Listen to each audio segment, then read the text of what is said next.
You know that feeling when you walk into a room and sense something's about to go terribly wrong?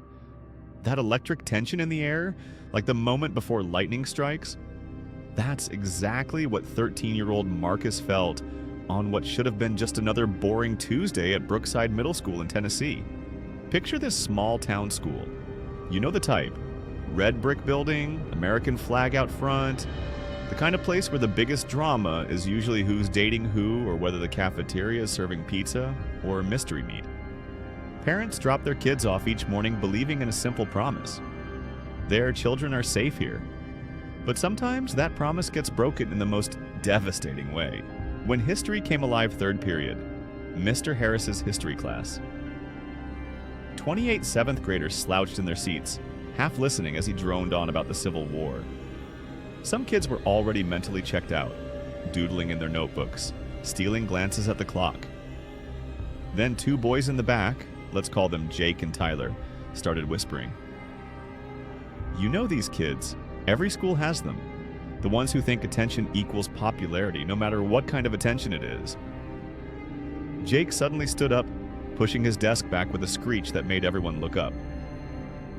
Tyler followed, grinning like they shared some hilarious secret. What are you guys doing?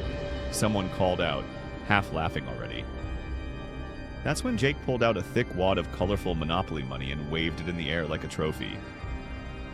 We're having an auction, he announced, his voice carrying that swagger kids get when they think they're about to be the center of attention. The room went quiet for a beat. Then someone giggled nervously. An auction for what? Jake's smile turned cold. We're selling people. Those four words hung in the air like smoke. You could feel the room change. Some kids shifting uncomfortably, others leaning forward with curiosity, a few starting to smile in anticipation. And Mr. Harris? He kept grading papers.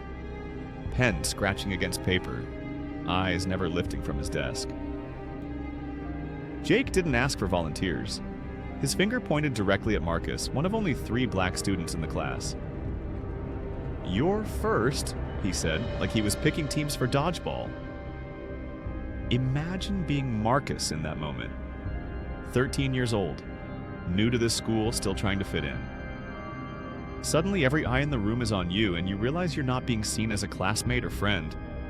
You're being seen as something else entirely. Marcus looked toward Mr. Harris's desk, a desperate, silent plea for help. The pen kept scratching. So, Marcus stood up. What choice did he have? In that moment, saying no might have made things worse. Sometimes when you're 13 and scared, you just hope it will be over quickly. The bidding started at $5, then 10, then 20. 50! Someone shouted, and the room erupted in laughter. Each number was like a physical blow, but it got worse. One kid actually walked up and pretended to examine Marcus's teeth, like he'd seen in some movie. The laughter got louder, meaner. By the time it was over, 3 black students had been sold. The room was electric with excitement, kids high-fiving, comparing their purchases, already planning what they'd make their slaves do. For those 3 kids, it wasn't a game. It was public humiliation on a level most adults never experience. When that bell finally rang, the spell broke. Kids grabbed their bags, still buzzing with excitement about their new game. And Marcus? He walked out in silence, his face a mask that hid a storm of hurt and confusion. If the story ended there, it would be tragic enough, but this was just the beginning. You know how fast things spread online these days. One screenshot, one private message, one share. That night, Jake posted a blurry photo in a group chat. Sold Marcus for $350. Best deal of the day! The replies were instant and brutal. Within hours, that screenshot had jumped from chat to Snapchat, to Instagram, to TikTok.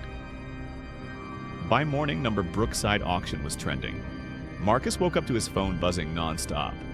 Every app he opened showed his own humiliation staring back at him. The story was everywhere, growing darker with each retelling.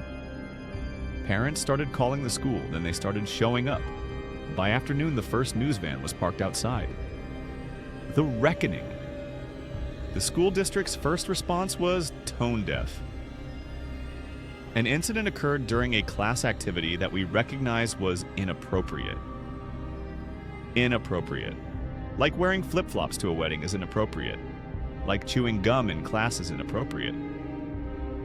Some kids stuck to their story. It was just a joke. Others broke down, admitting they knew it was wrong but were too scared to speak up. Mr. Harris claimed he was overwhelmed and didn't know how to respond. The assistant principal couldn't explain why no report was ever filed. Their silence was laid bare for the world to see. Meanwhile, Marcus stopped going to school.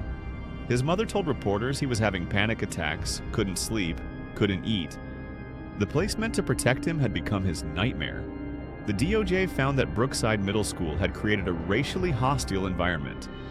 The settlement came with mandatory training, policy changes, and financial compensation. But money doesn't heal wounds this deep.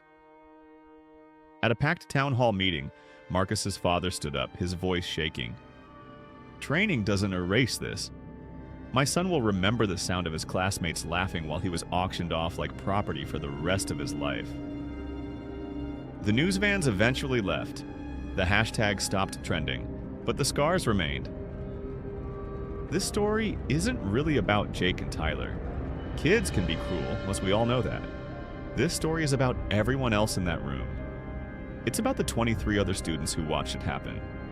Some laughed, some participated, others sat frozen, knowing it was wrong but not knowing what to do. It's about Mr. Harris, whose job was to protect every child in that room, choosing instead to grade papers. It's about the bystanders, the majority of people who, in moments of crisis, choose silence over courage. Because here's the truth. Evil doesn't usually announce itself with horns and pitchforks. It shows up looking ordinary, even playful. It counts on good people staying quiet. If you were in that classroom on that Tuesday morning, what would you have done? Would you have laughed because everyone else was laughing? Would you have sat frozen, hoping someone else would speak up? Or would you have been the one person brave enough to stand up and say, "This isn't okay"? The answer to that question, the honest answer, tells you everything you need to know about who you really are. Because in the end, we're all just one ordinary Tuesday away from discovering what we're made of.